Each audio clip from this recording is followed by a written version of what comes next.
La historia de la higiene bucal es tan antigua como la civilización misma, pero fue en el siglo XX cuando los productos dentales comenzaron a formar parte de la vida diaria de millones de personas. La ciudad de A Coruña, en el noroeste de España, tiene un lugar especial en esta historia gracias al Laboratorio Orzán, pionero en la producción de dentífricos en Galicia. Hola amigos, soy Simón Pardiñas. Bienvenidos a Dentalk Stories.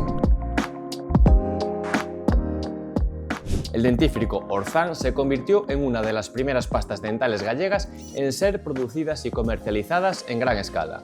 Un logro notable en una época en la que el acceso a estos productos era limitado. Pero para entender cómo una pequeña marca local llegó a destacar en un mercado en crecimiento, es necesario explorar el contexto global de la pasta dental y los orígenes de la higiene bucal. La preocupación por la salud dental no es una invención moderna. Desde las primeras civilizaciones, las personas han buscado maneras de limpiar sus dientes. Los antiguos egipcios, hace más de 5000 años, usaban una mezcla de cenizas de animales, cáscaras de huevo trituradas y mirra para frotar sus dientes. Esta pasta dental primitiva era efectiva en eliminación de residuos, pero lejos de las soluciones cómodas y eficaces que conocemos hoy. En la antigua Roma se recurría a un método más curioso, el uso de orina como enjuague bucal. La urea contenida en la orina, que se descompone en amoníaco, creían que tenía propiedades antisépticas y ayudaba a eliminar la suciedad y blanquear los dientes, aunque por razones obvias este método no sobrevivió al paso del tiempo. A lo largo de los siglos, las civilizaciones desarrollaron sus propias versiones de dentífricos. Los antiguos chinos usaban mezclas de hierbas y especias para refrescar el aliento, mientras que en la India se recurría a las ramas de ciertos árboles, como el neem, cuyos componentes naturales ayudaban a mantener los dientes limpios. Sin embargo, fue en el siglo XIX cuando la pasta dental, tal como la conocemos hoy en día, comenzó a tomar forma. En 1824, el dentista estadounidense Peabody introdujo el uso de jabón en la pasta dental, una innovación que mejoraba la capacidad limpiadora del producto. A finales del siglo XIX, las fórmulas mejoraron con la inclusión de bicarbonato de sodio y agentes espumantes más agradables. Pero el verdadero avance llegó en 1873, cuando la empresa Colgate lanzó su primera pasta dental comercial, vendida en pequeños frascos. Esta fórmula moderna sentó las bases para el dentífrico tal y como lo conocemos hoy. Poco después, en 1896, Colgate innovó de nuevo al introducir la pasta dental en tubos metálicos, inspirados en los tubos de pintura. Este formato no solo facilitaba el uso, sino que garantizaba una mejor conservación del producto, algo crucial en una época en la que la refrigeración y almacenamiento de productos de higiene no eran tan avanzados como en la actualidad. En España, como en muchas otras partes del mundo, el cuidado dental estaba en gran parte limitado a remedios caseros durante el siglo XIX. Las familias, especialmente en las zonas rurales, confiaban en mezclas simples de sal, carbón vegetal, bicarbonato de sodio y plantas locales, como la menta o el tomillo, para mantener la higiene bucal. Estos ingredientes ofrecían cierta limpieza, pero no contaban con el apoyo científico que empezaba a desarrollarse en otros países. El acceso a los dentífricos comerciales era limitado y los dentistas eran un lujo al alcance de unos pocos. La llegada del siglo XX trajo consigo una transformación en el panorama del cuidado dental en España. Las grandes ciudades como Madrid y Barcelona comenzaron a ver un auge en la demanda de productos de higiene personal y con ello surgieron las primeras marcas españolas de dentífricos. Entre estas marcas, una destaca particularmente en Galicia, el dentífrico Orzán, que surgiría como una alternativa local de gran éxito.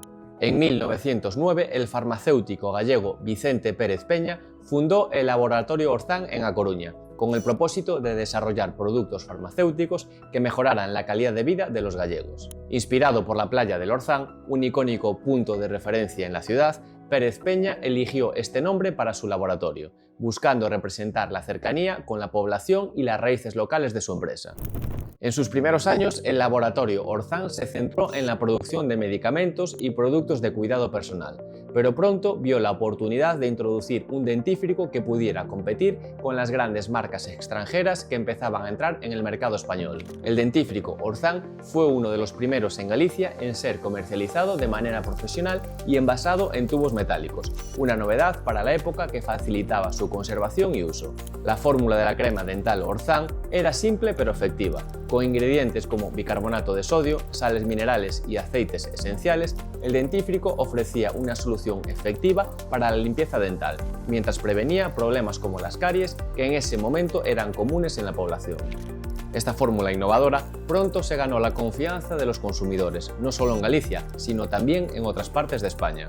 El éxito de la crema dental Orzán no se limitó a Galicia. Con el paso de los años, el laboratorio Orzán expandió su distribución a otras regiones de España, donde la marca comenzó a ganar popularidad. A medida que la marca crecía, también lo hacía su ambición. En las primeras décadas del siglo XX, el dentífrico Orzán empezó a exportarse a países de Latinoamérica, donde fue bien recibido, especialmente entre las comunidades gallegas que habían emigrado y mantenían fuertes lazos con su tierra natal. El dentífrico Orzán logró hacerse hueco en mercados internacionales gracias a la calidad de su producto y a su capacidad de competir en igualdad de condiciones con marcas extranjeras más establecidas. En una época en la que la higiene bucal estaba comenzando a democratizarse, Orzán se posicionó como una opción accesible y de confianza para millones de personas. En América Latina, la marca fue particularmente popular en países como Argentina y Cuba, donde los emigrantes gallegos ayudaron a promover su uso. Como muchas otras industrias, el laboratorio Orzán enfrentó dificultades durante la Guerra Civil Española. La escasez de materias primas y la inestabilidad política y económica afectaron gravemente a la producción de productos no esenciales, incluyendo el dentífrico. Sin embargo, a diferencia de muchas empresas que cerraron durante este periodo, el laboratorio Orzán logró mantenerse en pie, aunque con una producción reducida. La posguerra también fue un periodo complicado, marcado por la pobreza generalizada y la escasez de productos. No obstante, la marca Orzán resistió, gracias a la lealtad de sus consumidores gallegos y a la fuerte conexión emocional que había desarrollado con la comunidad. En un contexto en el que los productos internacionales comenzaban a dominar el mercado español, Orzán seguía siendo un símbolo de la identidad gallega y de la calidad local. A lo largo de las décadas, el dentífrico Orzán fue perdiendo terreno frente a grandes marcas internacionales que comenzaron a dominar el mercado español.